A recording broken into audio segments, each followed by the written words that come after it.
చెల్లించుకుందాం. ప్రార్థన. ప్రేమ కలిగినటువంటి కృప కలిగినటువంటి మా పరలోకపు దేవుడా, వందనాలు స్తోత్రాల ప్రభా. గడిచిన పగలంతా మమ్మల్ని కాచి కాపాడుతూ నీ రక్షణార్థమైనటువంటి దినములో మాకు ఎన్నో పనులలో సహాయం చేసి ఈ యొక్క సాయంకాల సమయంలో మేమందరము సమకూర్చబడి నిన్ను ఆరాధించుకున్నట్టుకు మాకు ఇచ్చినటువంటి అవకాశమునకు వందనాలు స్తోత్రాలు చెల్లించుకుంటున్నాం. నాయన పాటల్లో మీరున్నారు. ధ్యాన భాగాలు చదువుట్లో, ఉత్తర ప్రత్యుత్తరాలు చదువుట్లో, స్తుతి ఆరాధనలో మరలా నాయన నీకు అంగీకారమైనటువంటి ప్రార్థనలు మీరు ఇంతవరకు నడిపించుకున్నారు.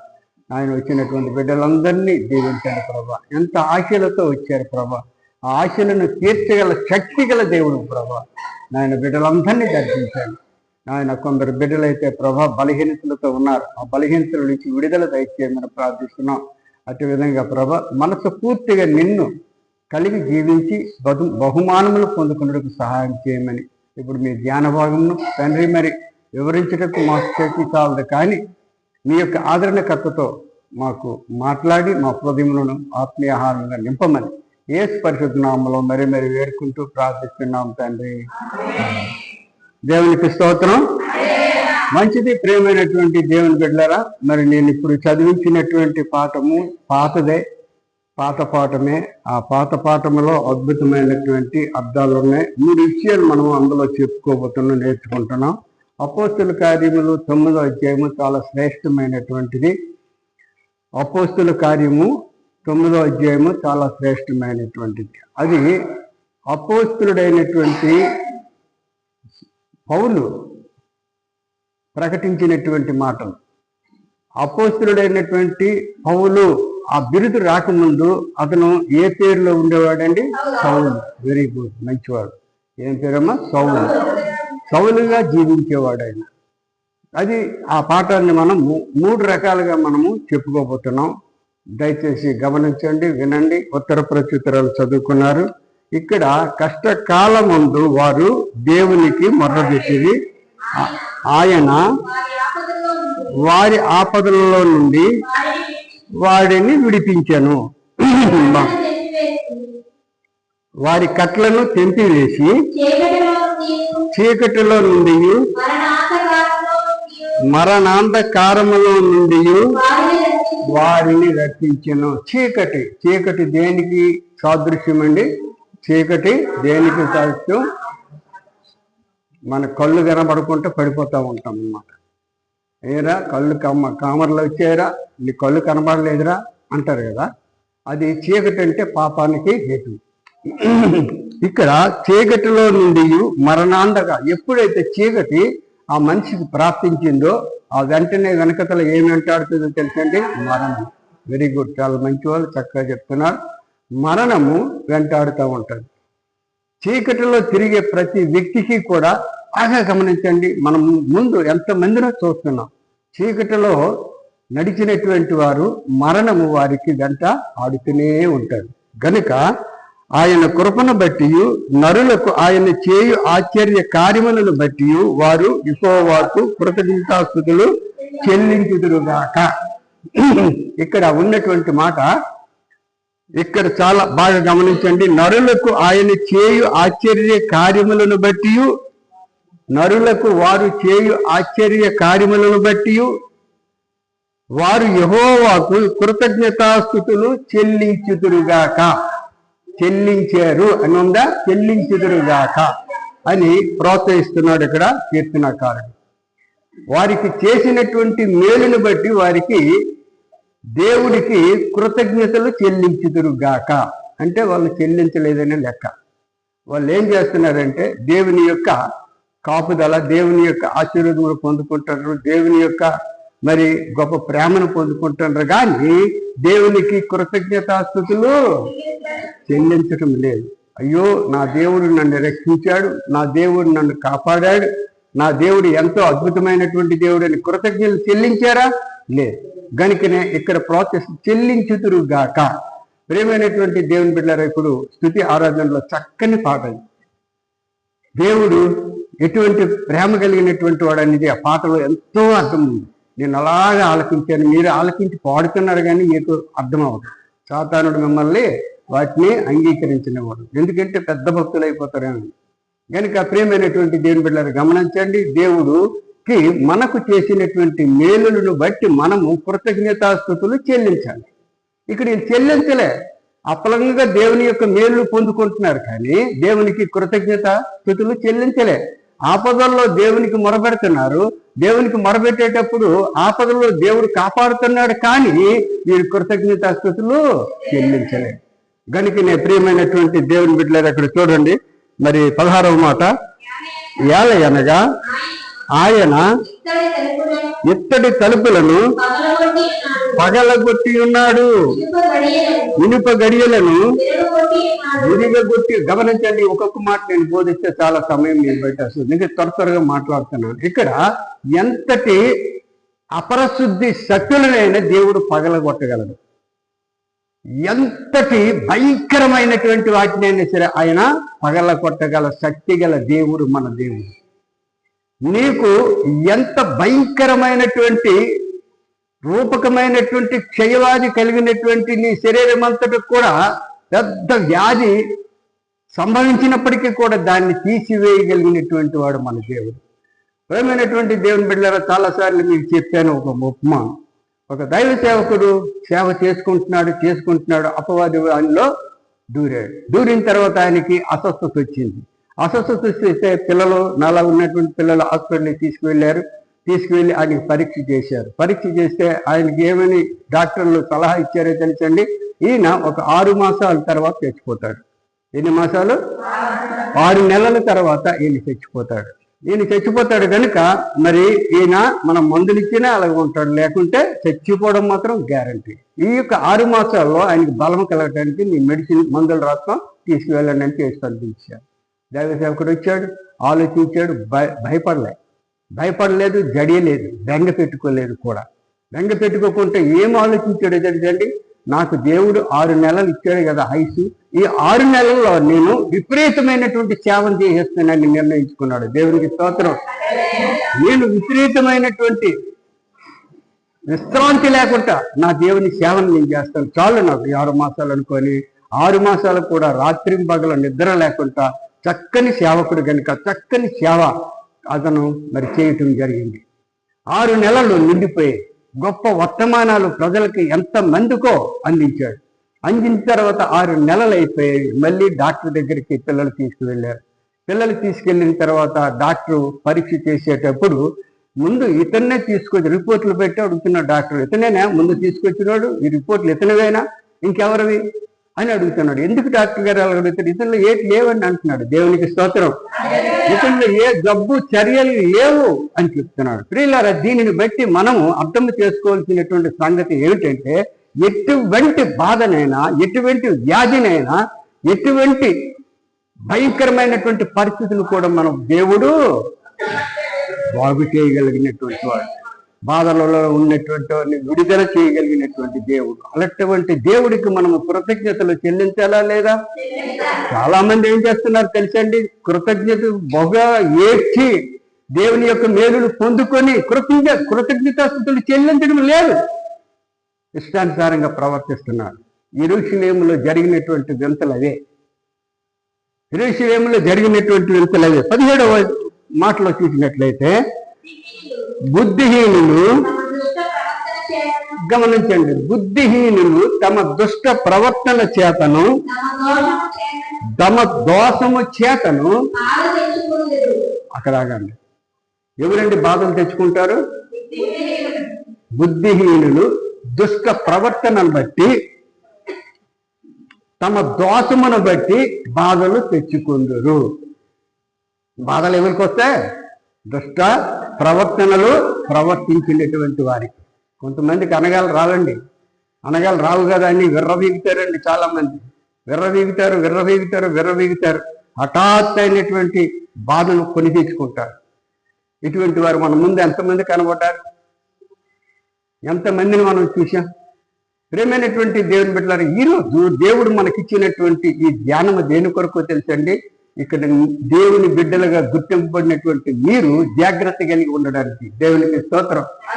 కనుక ఏదైనా సరే ఇక్కడ ఎవరికి ఈ దుష్ట క్రియలు, దుష్ట బాధలు వస్తుంటాయి. ఇక్కడ మనం చూసినట్లయితే కీర్తనలు కీర్తనలు 34:19 చూసినట్లయితే నీతిమంతులకి కూడా ఆపదలు అనేకమైనవి వస్తాయి. వాటిలో నుంచి ఎవరు మనల్ని కాపాడుతాడు?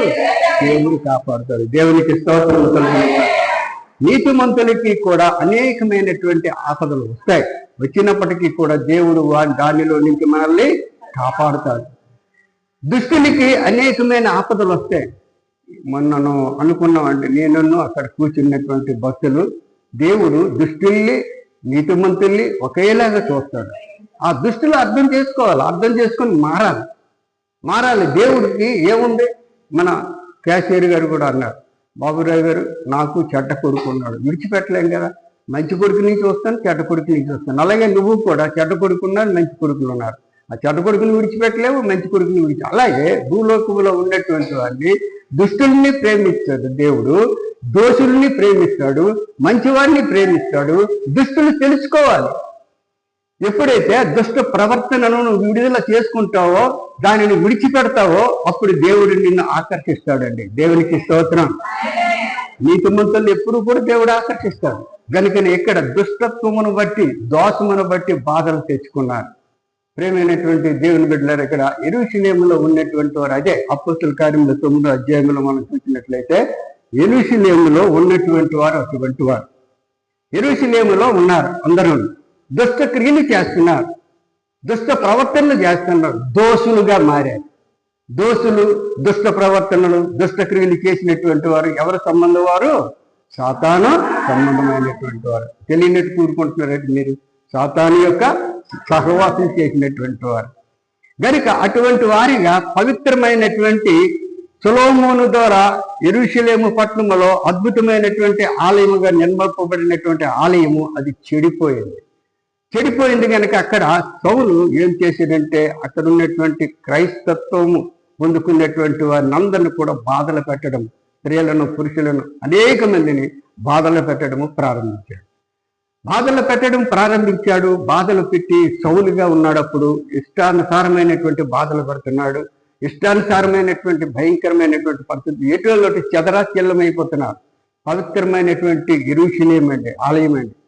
సొలొమోను యెరూషలేము ఆలయం కట్టి దానిలో కనీసం గంటల తరబడి రోజంతా ప్రార్థన చేశాడు. ఈ స్థలములో ప్రార్థన చేసినటువంటి ప్రతి ఒక్కరికి కూడా ఏం చేయమన్నాడు? వారి యొక్క కార్యములు సఫలపరచు.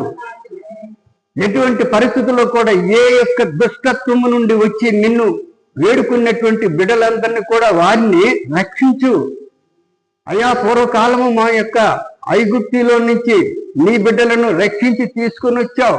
అదే విధముగా ఈ ఆలయంలో ప్రార్థన చేసినటువంటి ప్రతి ఒక్క కుమార్తెకు కుమారుడుకు కన్నీటి ప్రార్థన ఆలకించి వారికి సఫలము చేయి అని ఆయన ప్రార్థన చేసినటువంటి ఆలయాన్ని దాన్ని దుష్టత్వముతో దోషముతో నింపేశారు కనుక దానిలో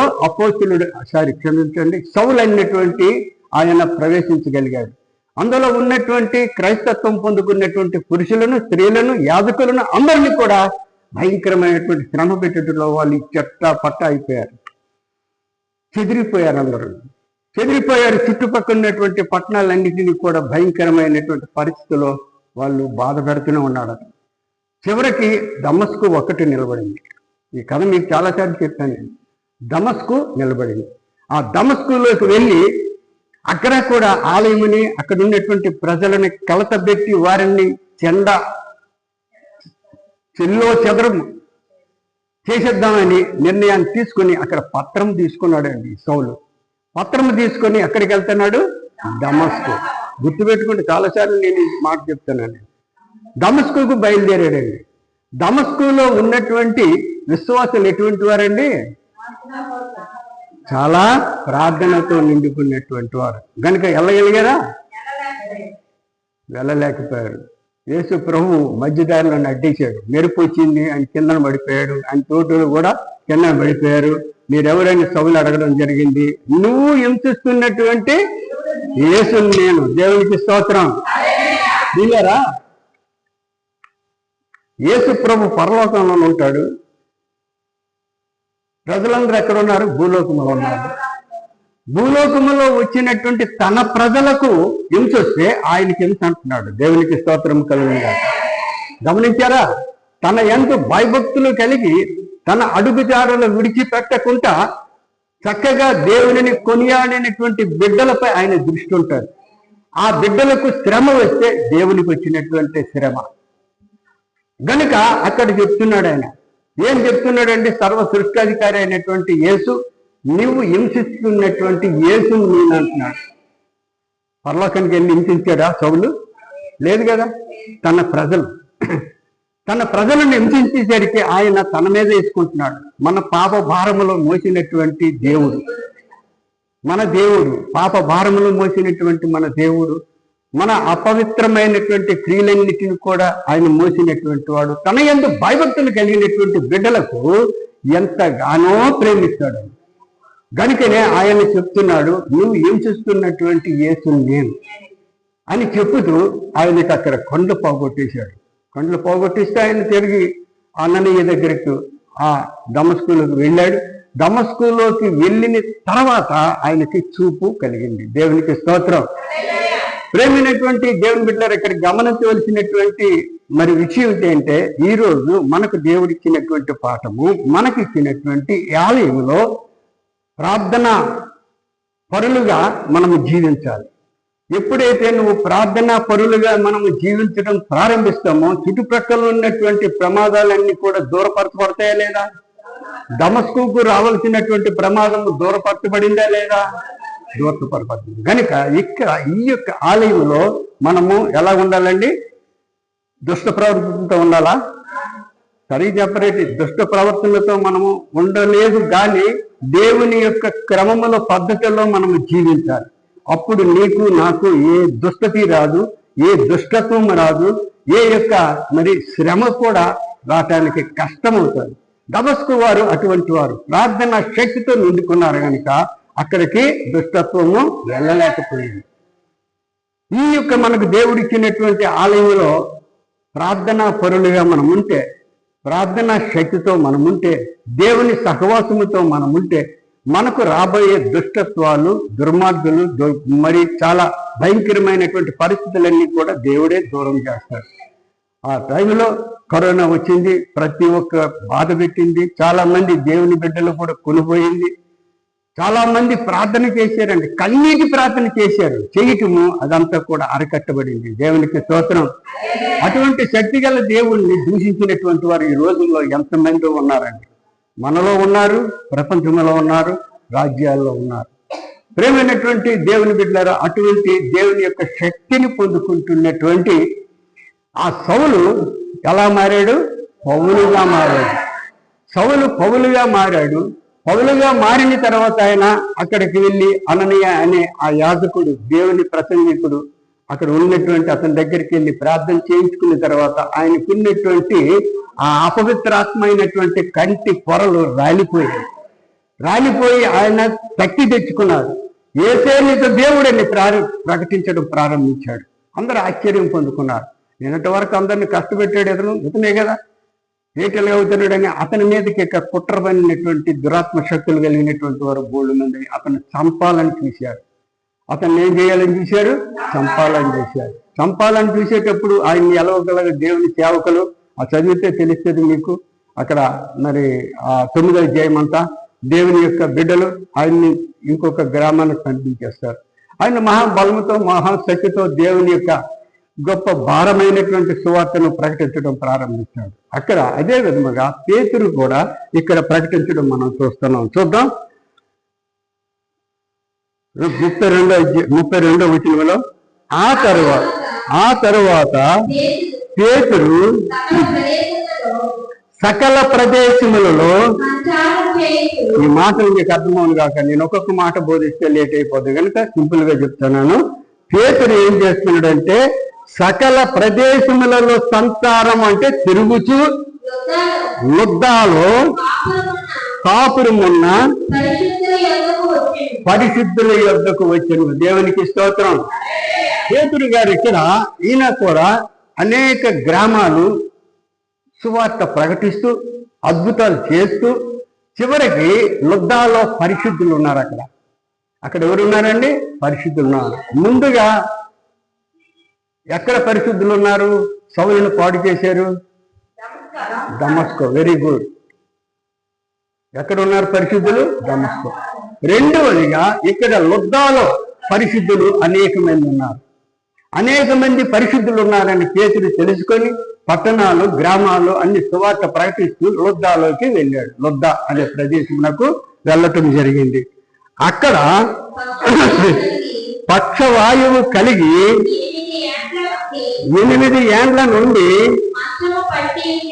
మంచము పట్టి ఉండిన ఐనయ్య అను ఒక మనిషిని చూచి పేతురు, ఐనయ్య, యేసుక్రీస్తు నిన్ను స్వస్థపరుచుతున్నాడు, నీవు లేచి నీ పరుపు నీవే పరుచుకొనుమని అతనితో చెప్పగా వెంటనే అతడు లేచెను.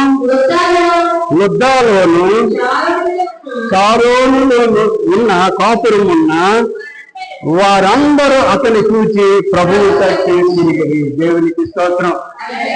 ఇక్కడ పేతురు గారు ఎవరి దగ్గరికి వెళ్ళారండి? లుద్దాలో పరిశుద్ధుల దగ్గరికి వెళ్ళారు. అందరూ చెప్పండి, ఎవరి దగ్గరికి వెళ్ళారు? పరిశుద్ధుల దగ్గరికి వెళ్ళారు.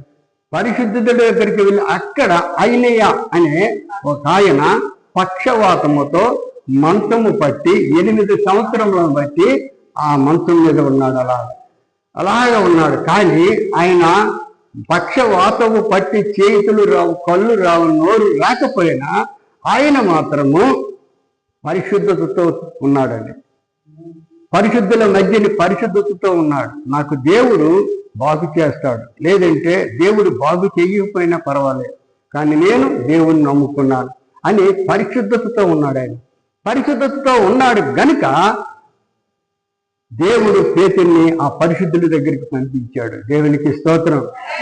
ప్రియమైనటువంటి సహోదరి, ఈ రోజు నువ్వు నిష్కపటము దానివై, ప్రియమైనటువంటి సహోదరుడా, ఈ రోజు నువ్వు నిష్కపటుడివై పరిశుద్ధముగా ఉంటే నిన్ను దేవుడు దర్శించబోతున్నాడు.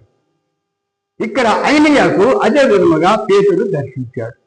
పేతురు దర్శించిన తర్వాత ఆయన 8 సంవత్సరములు బట్టి మంచం మీద ఉండడం గమనించి ఆయనను చూసి, ఐనయ్య, యేసుక్రీస్తు నిన్ను స్వస్థపరచబోతున్నాడు. ఎంత అద్భుతమైనటువంటి మాట! ఐనయ్య, నిన్ను యేసుక్రీస్తు స్వస్థపరచడానికి సిద్ధంగా ఉన్నాడు అని చెప్పి, ఐనయ్య, నీ మంచం నువ్వు పరుచుకొని తీసుకొని నువ్వు మనసు ఎత్తుకొని లేదు వెళ్ళిపో అని చెప్పాడు. దేవునికి స్తోత్రం. దేవుని కొరకు కనిపెట్టినటువంటి వారైతే ఎటువంటి బాధలో ఉన్నా, ఎటువంటి పరిస్థితులు మనకు ఆవరించినా, ఎటువంటి కోపములో మనము దూరిపోయినా, ఎటువంటి బురదలో దూరిపోయినా, దేవుని కొరకు నువ్వు కనిపెట్టినటువంటి వాడవైతే, కనిపెట్టినటువంటి దానవైతే, పరిశుద్ధతతో తొడుక్కున్నటువంటి దానవైతే, పరిశుద్ధతతో నిండుకున్న వాడవైతే దేవుడు నిన్ను దర్శించడానికి ఇష్టపడుతున్నాడు. చాలా మంది బురదలో కూడుకొని జబ్బులు తెచ్చుకొని నన్ను కాపాడే కాపాడే కాపాడే కాపాడుతాడండి. కాపాడుతాడు. కాపాడిన తర్వాత మనం ఏం చేయాలా? ఆయనలో పరిశుద్ధతను ధరించుకోవాలి. మరి పరిశుద్ధతను ధరించుకోమండి. మనం ధరించుకుంటే మన ఇష్టానుసారంగా ప్రవర్తిస్తూ ఉంటాం. ఈ మాటలు మీ మనసులకు దూరును గాక. ప్రేమైనటువంటి దేవుని బిడ్డలారు, ఇక్కడ ఆయన పరిశుద్ధత ఉండగాక ఆయన సంపూర్ణమైనటువంటి ఆరోగ్యాన్ని సమకూర్చుకున్నాడు. ఆ కిందనే ఉంటుంది, మీకు అందరికీ తెలిసినటువంటి కథ ఏంటంటే, అక్కడ ఉన్నటువంటి యొప్పేలో ఒక స్త్రీ ఉంది. ఆ స్త్రీ ధర్మకార్యాలు చేస్తూ చాలా పవిత్రమైనటువంటి నీతిమంతురాలుగా ఉండేటువంటి స్త్రీ అనేక మంది నీతిమంతులని ఏర్పాటు చేస్తుంది. అనేక మంది నీతిమంతులుగా నడిపిస్తుంది. నడిపించి వారిని ఎంతో ప్రేమతో నీతిని తొలగిపోకుండా స్త్రీలు అందరూ కూడా ఆమె వెంబడిస్తారు. అటువంటి వెంబడించి వెళ్ళేటువంటి స్త్రీ ఆమె కొన్ని దినములు బట్టి కాయలాబడి మంచం మీద ఉండి ఆమె చనిపోవటం జరుగుతుంది. ఏమి అనారోగ్యం అనేది రాయబడలేదు, కానీ కాయలాపడి ఆమె మరణించింది. లుద్దాలో ఆమె పేరు ఏం పేరు? సబిత, లేదంటే దోర్క. ఆమె చనిపోయింది. చనిపోతే అక్కడ ఉన్నటువంటి వారందరూ కూడా పరిశుద్ధ స్త్రీలు. వాళ్ళు ఏం చేస్తారో తెలుసండి, వెంటనే ఆమెకు స్నానం చేసి మేడగదిలో పెట్టి లుద్దాలో ఉన్నటువంటి పేతురు దగ్గరికి మనుషులు పంపుతారు. వీళ్ళుండేది యొప్పేకు లుద్దాకు కలవరాయి కోమట పిల్లంత దూరం ఉండొచ్చు, ఇంకా కొద్ది దూరం ఉండొచ్చు. పంపించారు. తొందరగా వెళ్ళారు. తడువు చేయకుండా పేతురు గారిని తీసుకురమ్మని ఈ పరిశుద్ధమైన స్త్రీలందరూ కూడా పంపించేటప్పుడు పేతురు గారు వారి మాటని, దేవుడు ముందే దేవుని బిడ్డలతో మాట్లాడుతూ ఉంటాడు, విని వచ్చాడు. వచ్చిన తర్వాత ఏం చేశాడండి, అక్కడ చూసేసరికి పేతురు గారిని చూసి అందరూ ఏడుపులు మొదలుపెట్టారు. అయ్యా, వీని మూలంగా మేమెంతో మేలుని పొందుకుంటున్నాం, ఎంతో అద్భుతమైనటువంటి ఈమె మాకు ఆధారంగా ఉంది. ఇదిగో ఆవిడ కుట్టించినటువంటి బట్టలు, ఆవిడ పెట్టినటువంటి ఆహారము ఎంతో విలువైనటువంటిది, మాకు ఏమీ కూడా మరి దిక్కు లేదు. ఆవిడ ఎంతో అద్భుతమైనటువంటి పరిశుద్ధురాలు, మమ్మల్ని అందరినీ పరిశుద్ధపరిచినటువంటి ఒక స్త్రీ అని చెప్పి బోధమైన పేతురు దగ్గర ఏడ్చారు. పిల్లరా, ఈ రోజుల్లో ఎవరికి బాగలేకపోయినా సరే ఏదో ప్రార్థన చేసేస్తా ఉంటాం, కానీ సరి అయినటువంటి ఆత్మీయతో మనం వేడుకునేటప్పుడు తప్పనిసరిగా దేవుడు మన ప్రార్థన వింటాడు. దేవునికి స్తోత్రం. ప్రార్థన వింటాడు, తప్పకుండా మన ఎదురు మనిషిని బాగు చేస్తాడు కూడా. అవతల పరిశుద్ధులై ఉండాలా, యువతల పరిశుద్ధతను ధరించుకునేటువంటి వారుగా ఉండాలి. కనుక ఎప్పుడైతే అవతల పరిశుద్ధత లేకపోతే ఇతర ఎంత పరిశుద్ధత మనం ప్రార్థన చేసినా కుదరదు. ఇక్కడ పరిశుద్ధులు, వీళ్ళు పరిశుద్ధులు గనుక ఆవిడ చనిపోయిందే పరిశుద్ధురాలు గనుక ఏడుపుతో పేతురికి వారి యొక్క బాధను అక్కడ చెప్పుకునేటప్పుడు పేతురి గారికి కనికరం వస్తుంది. అందరినీ పంపించేసి మేడగదిలోకి వెళ్ళి చెయ్యబట్టుకుని ఏం చేస్తాడు, కవిత లే అని చెప్పేటప్పుడు ఆమె వెంటనే లేచి కూర్చుంటే ఆమె లేచి ఆ పరిశుద్ధ స్త్రీలకు అప్పు చెప్పినట్టు ఇక్కడ మనం చూస్తాం. దేవుని స్తోత్రం. స్త్రీగారు, ఈ రోజుల్లో కూడా మనకు పరిశుద్ధత ధరించుకోవటం ఎంతో శ్రేష్టమైనటువంటి విషయం, ఎంతో శ్రేష్టమైనటువంటి విషయం. ఎప్పుడైతే ఆ పరిశుద్ధురాలు లేచి కూర్చొని పరిశుద్ధులకు అప్పగింపబడిందో అప్పుడు అనేక మంది రక్షించబడ్డారని ఇక్కడ బైబిల్లో మనం చూడగలుగుతున్నాం. ఇక్కడ లుద్దాలో చారోనులోని కాపురం ఉన్న వారందరూ అతన్ని చూచి ప్రభువు తట్టు తిరిగిరి. దేవునికి స్తోత్రం. ఎప్పుడైనా ఎలాగైనా సరే మరి ఇక్కడ దైవ సేవక నడుస్తున్నటువంటి సహకరిస్తూ నీవు పరిశుద్ధమైనటువంటి మేలును పొందుకొని పరిశుద్ధతను నువ్వు ధరించుకొని ఎంతమందిని పరిశుద్ధులుగా మారుస్తున్నావో సరే ఆలోచించు. ప్రేమైనటువంటి వాళ్ళరా, ఇక్కడ ఏది ఏమైనా సరే జకర్యాలు చెప్తాడు, శక్తి చేతనైనను బలము చేతనైనను కాక నా ఆత్మ చేతనే సమస్తము జరుగునని సైన్యంలోకి అధిపతి యెహోవా సెలవిస్తున్నాడు అని ఉంటాడు. జకర్యా 4:7 ఎప్పుడు మనం చదువుకుంటుంటాం. కనుక అపోస్తుల కార్యంలో మరి అద్భుతమైనటువంటి విషయాలు పేతురు గారు చేశారు. శృంగారం అనే దేవాలయంలోకి వెళ్ళారు. అక్కడ ఎవరున్నారండి, కుంటివాడిని అక్కడ లేవనిచ్చాడండి. దేవునికి స్తోత్రం. అతను శృంగారం అనే దేవాలయం ముందు అతను కాచుకుని ఉన్నాడు కనుక ఆయన కూడా స్వస్థత పొందుకోగలిగినటువంటి వాడుగా ఇక్కడ మనము చూడగలుగుతున్నాం. పుట్టినది మొదలుకొని కుంటివాడు, ఆయనను మోసుకెళ్ళేవారు. కనుక మరి ఎప్పుడైనా సరే అక్కడ ఉన్నటువంటి విషయాలను మనము గమనించి పేతురు గారి ద్వారా అనేకమైనటువంటి అద్భుతాలు, అనేకమైనటువంటి సూచక్రియలు మనము చూడగలుగుతున్నాం. ప్రేమైనటువంటి దేవుని బిడ్డలారా గమనించండి, మనం ఏ విశ్వాసముతో మనం జీవిస్తున్నాం. నామకార్థ విశ్వాసమా, సంపూర్ణమైనటువంటి విశ్వాసము, మనలో ఉన్నటువంటి మలినాలను కడుక్కోగలిగినటువంటి విశ్వాసమా, మనలో మలినాలు ఉంటూ మనం విశ్వాసమని ఇక్కడ నిరూపిస్తున్నామా? జాగ్రత్తగా చూడాలి. ఎప్పుడైతే నువ్వు విశ్వాసముగా నాలో నీలో ఉన్నటువంటి మలినాలన్నీ కూడా, దుష్ట క్రియలన్నిటినీ కూడా కడిగివేసి దేవుని దగ్గరకు వచ్చేటప్పుడు నీ కోరిక తప్పకుండా దేవుడు తీరుస్తాడు. దేవునికి స్తోత్రం. అటువంటి వారు ఇక్కడ ఎంతమందో ఉన్నారు కోరికలు తీర్చినటువంటి వారు, కోరికలు పొందుకునేటువంటి వారు, కానీ దేవుణ్ణి ఎక్కువ స్తుతించలేకపోతున్నారు. చాలా మంది స్తుతించలేకపోతున్నారు. కొంతమంది దేవుడు చేసినటువంటి మేలుకి దేవుణ్ణి స్తుతిస్తున్నారు. మనకి మేలు చేయలేనటువంటి దేవుడు మాత్రము కానే కాదు. మనకు మేలులు చేసినటువంటి దేవుడు. ఆ మేలులు చేసినటువంటి దేవుని దగ్గర మనము ఉన్నటువంటి విధానాన్ని నేర్చుకోవాలి. ఏట విధానం? పరిశుద్ధతను మనము ధరించుకోవాలి. శుభ్రమైన వస్త్రాలు ధరించుకుంటున్నాం, శుభ్రమైన అలంకరణలు చేస్తున్నాం, శుభ్రమైనటువంటి అన్ని కూడా చేస్తున్నారు పురుషులేటి స్త్రీలేటి. కానీ మనము దేవుని యొక్క ప్రేమను ధరించుకోవాలంటే మన హృదయాలు పరిశుద్ధతతో ఉండాలి. అన్నిటికంటే శ్రేష్టమైనటువంటిది పరిశుద్ధత. ఆ పరిశుద్ధతను మనము ధరించుకునేటప్పుడు ఇక్కడ ఉన్నటువంటి ఈ ఆలయము ఇంకా నీకు విస్తరింపబడుతూ ఆశీర్వదింపబడుతూ ఉంటుంది. నువ్వు కూడా దీవింపబడుతూ ఉంటావు. వచ్చినటువంటి ఏ భయంకరమైనటువంటి ప్రమాదం నుంచి రక్షింపబడుతూ ఉంటావు.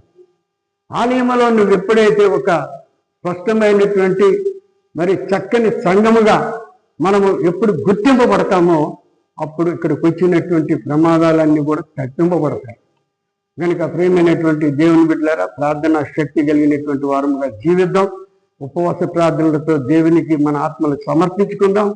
మరి అట్టి విధముగా చేసినట్లయితే మనము మన కుటుంబాలను కూడా దేవుని సన్నిధానంలో విస్తరించి దేవుని ఆరాధిద్దాం.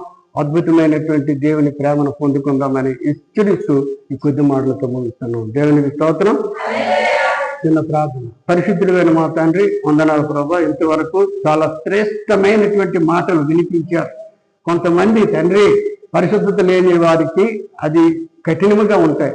కనుక అందరము పరిశుద్ధతను ధరించుకుంటూ నిన్ను కలిగి జీవించుటకు సహాయం చేయండి. పురుషులను కూడా తండ్రి చాలా మంది పరిశుద్ధత లేక నామకార్థమైనటువంటి నాయనా మరి నీ నామాన్ని మేము స్మరిస్తున్నాం. అటువంటి హృదయాలు లేకుండా నింపగలిగినటువంటి పరిశుద్ధతో నీ ఆలయంలో మేముంటే మా కోరికలు తీరుస్తావు, మాకు సమస్యలు తీరుస్తావు, మా బలహీనతల నుంచి విడుదల చేస్తావు ప్రభా. ఈ లైవ్లో చూస్తున్నటువంటి బిడ్డలందరినీ కూడా ఆ కుటుంబాలతో సహా బహుగా దీవించమని ప్రార్థిస్తున్నాం. ఆయన యెహోవా అన్నట్లు మీరు ఎవరిని సేవిస్తారో సేవించండి, నేనును నా కుటుంబమును యెహోవాని సేవిస్తాను అన్నటువంటి కుటుంబాలుగా మమ్మల్ని అందరినీ మార్చండి. నాయన లైవ్లో చూసినటువంటి బిడ్డలందరినీ జీవించండి. ఈ యొక్క ప్రార్థన సహవాసంలో నాయన నడుచుకున్నటువంటి వారిని అందరినీ కూడా ఆశీర్వదించమని ప్రార్థిస్తూ, నాయన నీ కృపతో మమ్మల్ని అందరినీ నింపమని, మా సన్నిధానాన్ని అభివృద్ధిపరచమని, మా గృహాలను విస్తరించి ఆశీర్వదించమని యేసు పరిశుద్ధ నామములో మీరు వేడుకుంటూ ప్రార్థిస్తున్నాం తండ్రి. ఆమేన్. దేవునికి